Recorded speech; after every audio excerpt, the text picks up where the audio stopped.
AICC के महामंत्री प्रभारी राजस्थान अजय माकन जी, प्रदेश कांग्रेस के अध्यक्ष गोविंद सिंह दोतासरा जी, भाई हमारे प्रदेश कांग्रेस के पूर्व अध्यक्ष सचिन पायलट जी, मोहन प्रकाश जी, आदरणीय गिरिराज जी, हमारे मंत्रिमंडल के साथी हरीश चौधरी जी, उज्ज्वला अंजना जी, रघु शर्मा जी, प्रताप सिंह जी खचरियावास, लालचंद जी कटारिया साहब, अर्जुन बामनिया जी, राजेंद्र यादव जी, CWC के मेंबर रघु मीना जी, अशोक चांदना जी, खेल राज्य मंत्री, उपस्थित यहाँ पर राजेंद्र विदुरी जी, हमारे वरिष्ठ नेता सुरेंद्र जाड़ावत जी, प्रकाश चौधरी जी, शंकरलाल जी बैरवा, खटीक साहब, दयाराम जी परमार साहब, महेंद्र जी सिंह मालविया जी, सुदर्शन रावत जी, पुष्कर लाल डांगी जी, विवेक डाकर जी, हंगामीलाल मेवाड़ा जी, हरिमोहन शर्मा जी, आनंदीराम खटीक, कृष्ण गोपाल व्यास जी, दालचीन जी जाना साहब, देवकी नंदन जी गुजर, रामपाल जी शर्मा, भानु प्रताप जी प्रतापगढ़, मांगीलाल जी गरासिया, सीताराम जी लांबा, मितेंद्र दर्शन सिंह, हेमचंद जी शेखावत, नवीन सिंह जी तंवर, जितेंद्र सिंह चुड़ावत, तमाम हमारे पदाधिकारीगण, NSY यूथ कांग्रेस, सेवादल महिला कांग्रेस के पदाधिकारीगण, उपस्थित बुजुर्गों, भाई और बहनों, नौजवान साथियों, आज मेवाड़ की धरती पर कि महाराणा प्रताप का संदेश देती है देश को, दुनिया को, वहाँ पर जो सैलाब उमड़ा है, यहाँ पर बुजुर्ग बैठे हुए हैं, माताएं बहनें बैठी हुई है, नौजवान साथी है, छात्र युवा है, मैं सबको प्रणाम करता हूँ, सम्मान करता हूँ। और मेरे पूर्व वक्ताओं ने जो बातें कही आपको, उनको वापस रिपीट नहीं करना चाहूँगा। आप सब जानते हैं कि देश में क्या हो रहा है, देश कैसे आज़ाद हुआ, किस प्रकार हमारे सेनानी थे आंदोलन के, महात्मा गांधी के रहनुमाई के अंदर बड़े बड़े नेता थे, पंडित जवाहरलाल नेहरू, सरदार वल्लभ भाई पटेल, मौलाना अबुल कलाम आज़ाद, डॉक्टर अंबेडकर साहब। और मेवाड़ में भी कम बातें नहीं थी, यहाँ पर आंदोलन बहुत भयंकर हुए हैं। माइक लारी वर्मा भी थे यहाँ पर उस जमाने के अंदर, भोगीलारी पंड्या से लगा करके यहाँ के जो मुख्यमंत्री बने एक के बाद एक, गोविंद सिंह उपाध्याय जी थे, हरदेव जोशी जी मुख्यमंत्री बने, शिवचंद्र माथुर जी बने, हीरालाल देवपुरा जी बने, मोहनदास सुगाड़िया साहब का जमाना था जो सबने देखा राजस्थान के अंदर। और आज भी सुगाड़िया साहब को लोग याद करते हैं। आधुनिक राजस्थान के निर्माता के रूप में उनकी पहचान बन गई थी। गुलाब सिंह सत्तावरी थे, लंबे अरसे तक मेवाड़ की सेवा करी। तो मेवाड़ की धरती को तो पूरा राजस्थान प्रणाम करता है। मेवाड़ की धरती से तो आज़ादी के पहले भी, आज़ादी के बाद में भी पंडित जवाहरलाल नेहरू आए थे चित्तौड़गढ़ के अंदर, आपके जिले में आए थे, गाड़िया, लोहार, बंजारा। उस जमाने में आज़ादी मिली थी, उस जमाने में आंदोलन करना, गाड़िया लोहारों के किस प्रकार से ये प्रगति करे, किस प्रकार से सामाजिक सुधार हो, ये आगे बढ़े, ये सोच पंडित नेहरू की उस जमाने की थी। जिसके बारे में मोदी जी क्या कहते हैं आप सबको मालूम है, RSS क्या कहती है आप सबको मालूम है, नौजवान को मालूम ज़्यादा है क्योंकि मोबाइल फोन पे मीडिया में क्या क्या देते हैं, इतनी निम्न स्तर की बातें देते हैं कि आज अपन उनको रिपीट नहीं कर सकते। ये इनकी सोच, इनके चाल चरित्र चेहरा है जो इन्होंने देश के सामने रखा है। लोकतंत्र आज खतरे में है। एजेंसी चाहे CBI, इनकम टैक्स हो, ED हो, जुडिशरी हो, न्याय, हर व्यक्ति चाहता मुझे न्याय सरकार नहीं देगी तो मुझे न्यायालय न्याय देगा। उनको कमजोर किया जा रहा है कि वोटों का अधिकार किसने दिया?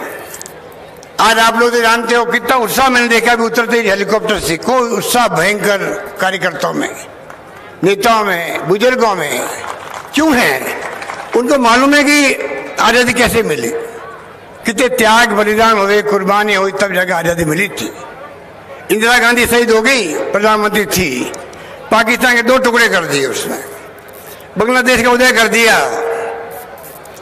90,000 उनके जनरल कर्नल सैनिकों को आत्मसमर्पण करवा दिया, वो इंदिरा गांधी थी। खालिस्तान नहीं बनने दिया, अपनी जान दे दी देश के लिए। राजीव गांधी ने जान दे दी। कभी 6-7 साल में कभी मोदी जी की मुझे सुना है आप लोगों ने? नेहरू का नाम, इंदिरा गांधी का नाम, राजीव गांधी का नाम? कहाँ जा रहे हम लोग, कहाँ जा रहा देश? ये आपको हमको सोचना पड़ेगा, सोचना पड़ेगा। और ये सोच पैदा करवा दी है किसानों के 100 दिन के आंदोलन ने।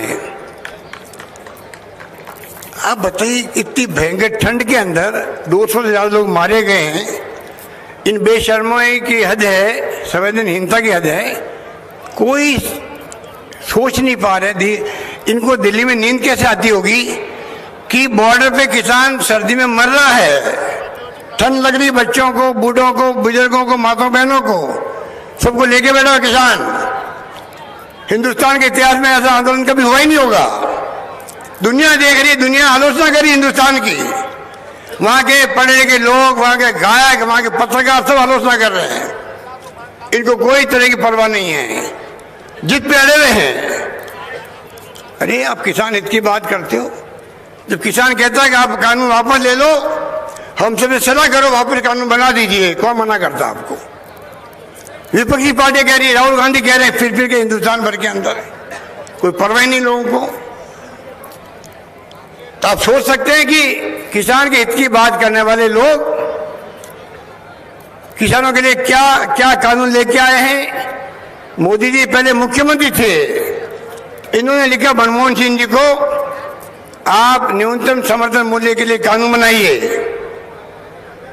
अब यार इन्होंने कानून नहीं बनाया, उसने चुप्पी साध ली थी। ऐसी ऐसी धाराएं लगा दी है कि आने वाले वक्त में किसानों को पता नहीं क्या होगा। हमारे यहाँ का 86% किसान छोटी जोत वाला किसान देश के अंदर, वो कहाँ तो अग्रीमेंट करेगा, कहाँ चक्कर लगाएगा, एसडीओ के यहाँ, कलेक्टर के यहाँ पर, यूडीसी के अंदर, किस प्रकार खेती कर पाएगा, किस प्रकार वो ऊपर का मूल्य ले पाएगा। बड़ी बड़ी बातें करी थी, काला धन लेके आएंगे, अच्छे दिन आएंगे। अच्छे दिन आ गए, लोग कहने लगे आप तुम्हारे पुराने दिन लौटा दो, हम समझ लगे अच्छे दिन आ गए हमारे। ये स्थिति है। इसलिए आप समझने की कोई कोशिश करनी चाहिए हम लोगों को, नई पीढ़ी को विशेष रूप से। आज तो ये राजीव गांधी के देने देश को कंप्यूटर, इंटरनेट, मोबाइल फोन, दुनिया मुट्ठी में है, ज्ञान मुट्ठी में है आपके। नई पीढ़ी को मालूम है कैसे उसमें गूगल में क्या देख सकते हैं, दुनिया भर का ज्ञान भंडार पड़ा पड़ा है, लाखों करोड़ों पेज पढ़ सकते हैं टेलीफोन के अंदर। वो आज जमाना आ गया है। इसलिए मैं कहना चाहूंगा, 2 साल हुए सरकार, आपने आशीर्वाद दिया, सरकार हमारी बनी, और 2 साल में हमें 1 साल तो देख लीजिए कोविड में बिता दिया, घरों में बंद रहे सब लोग, भयंकर महामारी पूरे दुनिया में आई हुई है। हमने आपके आशीर्वाद से कोई कमी नहीं रखी, कोविड में उनको कंट्रोल रखा। सबसे कम मृत्यु तो देश के अंदर हुई है, राजस्थान में हुई है। अच्छे मेडिकल डॉक्टर लगाए, फ्री इलाज करवाया सबका। गांव में बीमारी बहुत कम आई, तो शहरों में हमने विशेष ध्यान रखा, किसी को मरने नहीं दिया। 2,000-2,500 लोग मरे, पूरे देश में 1,58,000 लोग मर चुके। 1,58,000 लोग मरना किसे कहते हैं? इस रूप में हमने सब तरह ध्यान रखा है। अभी जब लेके आए हम लोग बजट, किसानों का ध्यान पूरा रखा है, जो मेरे पूर्व वक्त में पता है आपको। नया कैसी बजट अलग बनेगा भविष्य के अंदर, कृषि के लिए अलग से बिजली कंपनी बनाई गई है। 1-1 हज़ार रुपये प्रति माह, पहले 832 रुपये मिलते थे आपको, पिछली सरकार ने जाते जाते 832 रुपये कर दिए प्रति माह, क्योंकि चुनाव आ रहे थे। और धन का प्रोविजन नहीं किया कहीं पे भी, ना बजट में ना बजट के बाहर किया। हमारी गवर्नमेंट आई, मुश्किल 8-10 महीने चला के बंद करना पड़ा क्योंकि प्रोविजन था ही नहीं। अब जब मैंने पेश किया बजट, क्योंकि आप लोगों की मांग थी कि हमें तो 832 करोड़ 832 रुपये मिलने ही मिलने चाहिए, तो मैं कहना चाहूँगा अगर सरकार जिद पे रहती कि किस बात के 832 रुपये मिले आपको, वो तो वसुंधरा जी ने तो जाते जाते डिक्लेयर कर दिया चुनाव जीतना था इसलिए, तो वो जिद पे कुछ सरकार रहती है क्या? हमने जिद नहीं करी, हमने किसानों की जिद को सर्वोपरि रखा। 1000 रुपये प्रति माह देने का निर्णय किया विश्व बजट के अंदर। ये लोकतंत्र है। लोकतंत्र में लोग क्या चाहते हैं? माई बाप आप हो, आप लोग चुनाव जिताते हो, इस देश के प्रधानमंत्री हो, मुख्यमंत्री, मंत्री, एमएलए, एमपी, सरपंच, पंच सब पर्वों का हाथ लगाते, बुजुर्गों के आशीर्वाद मांगते आपसे। आपकी मांग थी कि नहीं, हमें तो एक बार जो घोषणा कर दी सरकार ने पैसा मिलना चाहिए, तब ने कहा जिसके मीटर लगे हुए तमाम लोगों को हम लोग 832 नहीं देंगे, 10,000 साल के नहीं देंगे, 12,000 साल के देंगे, एक महीने में 1,000 रुपये देंगे। इस प्रकार से हमने फैसला किया है। ब्याज मुक्त कर्जा अलग दे रहे हैं किसानों को। इस बार हमने पशुपालकों को भी जोड़ दिया है, मत्स्य पालकों को जोड़ दिया है, उनको भी ब्याज मुक्त कर्जा मिलेगा। किसानों के लिए बिजली के लिए सोलर प्लांट लग रहे हैं जगह जगह पर। आज पूरे राजस्थान में 5,000 मेगावाट ज़्यादा बिजली पैदा होती है सूर्य भगवान की कृपा से, सोलर ऊर्जा के रूप में। हवा से बिजली पैदा होती है, आपने देखा होगा पंख लगे हुए हैं आपके प्रतापगढ़ में, कई जगह पर हवा से बिजली पैदा हो रही है 4,500 मेगावाट। इसको और बढ़ाएंगे आने वाले वक्त में। पूरा जाल बिछेगा राजस्थान के अंदर, रेगिस्तान के अंदर, सूर्य की किरणों से बिजली पैदा होगी। किसान खेतों पर सरकार दे रही, सब्सिडी दे रही है आपको 60%। आपको कर्ज दिलाएगी गवर्नमेंट बैंकों से। आपकी जो बिजली बचेगी, आधी बिजली वापस आप सरकार को दोगे, उसका पैसा मिलेगा, वो हम बैंक की कर्ज चुकाएंगे, आपकी किस्तें चुकाएंगे आपकी। तो आपके खेतों में बिजली पैदा होगी आने वाले वक्त के अंदर। पानी का भी ध्यान खेती, ये पानी की याद दिला रहे हैं मुझे। पानी की मांग मुझे मालूम है आपकी है। मैं इतने कहना चाहूँगा कि आप निश्चिंत रहें। यहाँ का पानी ज़्यादा जा रहा है भीलवाड़ा के अंदर साड़ा होते हुए। अभी हम उसको एग्जाम ही करवाएंगे। पीने का पानी सबको चाहिए, सिंचाई सबको चाहिए, हमारी प्रायोरिटी में है। आप निश्चित रहना, मैं पूरा एग्जामिन करवा के फिर जब अगली बार आएंगे आपसे बातचीत भी करेंगे और आपको हमेशा न्याय मिलेगा। आप निश्चिंत हैं इस बारे में। तो मैं आपको निवेदन कर रहा था, इस प्रकार से सरकार हमेशा आपके हाथ खड़ी मिलेगी आपको। बजट बहुत शानदार आया है सभी लोगों के लिए। आप देखा होगा किस प्रकार से हम लोगों ने 14,000 करोड़ रुपए हमने कर्जा माफ किया। हमने मोदी जी को कहा कि भाई मनमोहन सिंह की सरकार बहुत 1,000 करोड़ कर्जा माफ कर सकती है देश के अंदर, आप क्यों नहीं करना चाहते हो? लोकसभा में जवाब आया कर्जा माफ नहीं करना चाहिए किसानों का। हमने कहा क्यों नहीं करना चाहिए? जब आप बड़े बड़े उद्योगपतियों को कर्जा माफ करते हो, 8 लाख करोड़ का कर्जा माफ किया उन लोगों का। मैं पूछना चाहता हूं, अगर उद्योगपति है 100 करोड़ डूब रहे हैं बैंकों के, उसको जो कर्जा लिया हुआ है, आप कहते हो उसको तो 10 करोड़ दे दे, 90 करोड़ माफ करेंगे। One time settlement. तो वन टाइम सेटलमेंट इंडस्ट्री का हो सकता है हिंदुस्तान भर के अंदर, तो किसानों का नहीं हो सकता है क्या? वन टाइम सेटलमेंट करे, जो पैसा होगा किसान के हिस्से आएगा, वो किसान ही भरेगा, सरकार भरेगी। ये मैं वादा करना चाहता हूं इस मौके पर आपसे। पर आगे नहीं आ रहे हो, हम बात कर रहे हैं उनसे, पत्र लिख रहे हैं, बैंकों से बात अलग कर रहे हैं। इस प्रकार से मैं कहना चाहूंगा कि ये बजट जो आया है, हमारे विपक्षी पार्टी के लोग तो इतने हताश हो गए सुनकर के। 3 घंटे की स्पीच थी मेरी, आपने सुनी होगी, आप में से कई ने सुनी आपने? तो आप सोचिएगा 3 घंटे अभी सिनेमा हॉल देखने जाते, पिक्चर देखने जाते हैं, वहाँ भी इंटरवल होता है। बिना इंटरवल मुझे पढ़नी पड़ी स्पीच को। आप सोच सकते हो किस रूप में हम लोगों ने शानदार बजट पेश किया। इसलिए मैं कहना चाहूंगा, आप कृपा करके ध्यान रखें, आने वाले वक्त में और नई स्कीमें लाएंगे हम लोग। किसानों की बात हम करने आए हैं कि चुनाव भी साथ में आ रहे हैं, 4 चुनाव। दुर्भाग्य से हमारे 4 साथी जो विधानसभा में थे वो नहीं रहे, गरीब सत्तावत नहीं रहे, वल्लभ नगर से, साड़ा से कैलाश त्रिवेदी से नहीं रहे, भवनलाल मास्टर साहब थे हमारे, मेघवाल साहब, वो एकदम अचानक बीमार पड़ गए और उनकी डेथ हो गई। किरण महेश्वरी जी बीजेपी की जो विधायक थी, उनकी डेथ हो गई कोरोना से। हमने चारों के नाम से एक कॉलेज हमने अनाउंस किए क्षेत्रों के अंदर कि हमारे वक्त में कोरोना के काल से ग्रसित हुए हैं, कम से कम इनके नाम की कॉलेज आने वाली पीढ़ी याद रखे। हमने कोशिश की। हम आपसे निवेदन करना चाहते हैं कि लफारी करेंगे आपके बीजेपी वाले, बड़ी बड़ी बातें करेंगे, आरोप लगाएंगे हमारे ऊपर। आरोप में अगर आप सवाल पूछोगे तो कोई दम नहीं है, जवाब नहीं उनके पास में। इनके पास 70-72 लोग हैं, अगर एकाध इनके जीत भी जाए तो खाली संख्या बढ़ सकती है।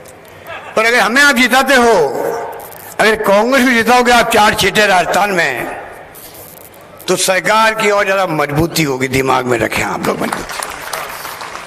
ग्राम सेवक भी, पटवारी भी, एडीओ भी, कलेक्टर भी, कमिश्नर भी, थानेदार भी और डीवाईएसपी भी, एडिशनल एसपी भी और एसपी भी, आईजी भी, सब समझेंगे सरकार के पीछे पूरी जनता खड़ी, राजस्थान की खड़ी है। और आपके काम मान सम्मान के साथ वो करेंगे, मजबूती से करेंगे, गुड गवर्नेंस देंगे, हम सुशासन देंगे आपको। इतना बड़ा फर्क है कांग्रेस जीतने में और बीजेपी के 1-2 उम्मीदवार जीतने में। इतना बड़ा राजनीति का फर्क रहेगा। उनकी सरकार तो बनने वाले नहीं 5 साल तक, अभी 3 साल तो बाकी है हमारे। और आपका आशीर्वाद रहा, इसमें आप 4 सीटें जिताओ, फिर आपको मौका मिलेगा तय करने का किस पार्टी की सरकार बनानी है आपको, वो तय आप करना। हम ये चाहेंगे इतना शानदार काम करके बताएं आपको, अगली बार भी सरकार कांग्रेस की बने, हम चाहेंगे आपसे। इसलिए मैं इतना ही कहना चाहूंगा, कांग्रेस के शासन में सभी धर्म, सभी जाति, सभी वर्गों को साथ लेके चले हम लोग। 70 साल में देश एक रहा है, अखंड रहा है, मजबूत बना है। आज हम लोग विज्ञान में, तकनीकी के अंदर, शिक्षा में, सभी क्षेत्रों में आगे बढ़े हैं। हमारी सरकार पानी की समस्या हो, सिंचाई की हो, बिजली की बात हो, सड़कों की बात हो, कोई क्षेत्र में हम हमेशा आपको खुद को महसूस होगा कि सरकार पानी, बिजली, शिक्षा, स्वास्थ्य सेवाएं कोई कमी नहीं रख रही है। अभी हमने जो बजट पेश किया उसमें आपको मालूम है, आप सबका बीमा कर दिया गया है 5 लाख रुपए तक का। कोई बीमार पड़ेगा, भर्ती होगा, 5 लाख रुपए तक का बीमा उसका हो गया है। और जो पैसे वाले हैं उनसे खाली 850 रुपए लिए जाएंगे। पैसे वालों से 850 रुपए में 5 लाख तक का बीमा उसका भी होगा। इस प्रकार का हमने पूरी पब्लिक का, पूरे प्रदेशवासियों को बीमा कर दिया है। स्वास्थ्य सेवाओं में हमने मजबूती पैदा कर दी है। कोरोना को हमने हरा तो दिया है, पर कोरोना अभी तक पूरा गया नहीं है। अभी तक उसको कई मुल्कों में वापस कोरोना आ रहा है, लॉकडाउन लग रहा है। आपसे मैं प्रार्थना करूंगा, कृपा करके अभी तक आप ध्यान रखें, कोरोना का प्रोटोकॉल का पालन करें। हमने पूरी व्यवस्था करी, कैसी भी स्थिति आएगी उसका मुकाबला करेंगे। तो हमने स्वास्थ्य सेवाओं को, पीएचसी को, सीएचसी को, अस्पताल को, जिला अस्पताल को शानदार तरीके से मजबूत किया है। हर जिले मेडिकल कॉलेज बना रहे हैं। आप सोच सकते हो इस रूप में, बड़े रूप में हमने जो बजट पेश किया है उसके अंतर्गत हम लोग 36 कौम की सभी वर्गों की सेवा करेंगे, राजस्थान के चहुमुखी विकास करेंगे। और अंत में कहना चाहूंगा गोविंद सिंह दोतासा जी को कि आपने अध्यक्ष बनने के बाद में जिस प्रकार आपने प्रोग्राम शुरू किए किसानों के लिए, राहुल गांधी जी आए थे तब भी और अब भी लगातार प्रोग्राम हो रहे हैं शानदार तरीके से। उसके लिए प्रदेश कांग्रेस के अध्यक्ष जी को, तमाम उनकी टीम को बहुत बहुत बधाई है। आप सबको बहुत बहुत धन्यवाद। धन्यवाद। जय हिंद। धन्यवाद। हमारे AICC के महामंत्री प्रभारी राजस्थान अजय माकन जी, प्रदेश कांग्रेस के अध्यक्ष गोविंद सिंह दोतासरा जी, हमारे प्रदेश कांग्रेस के पूर्व अध्यक्ष सचिन पायलट जी, मोहन प्रकाश जी, आदरणीय गिरिजा व्यास जी,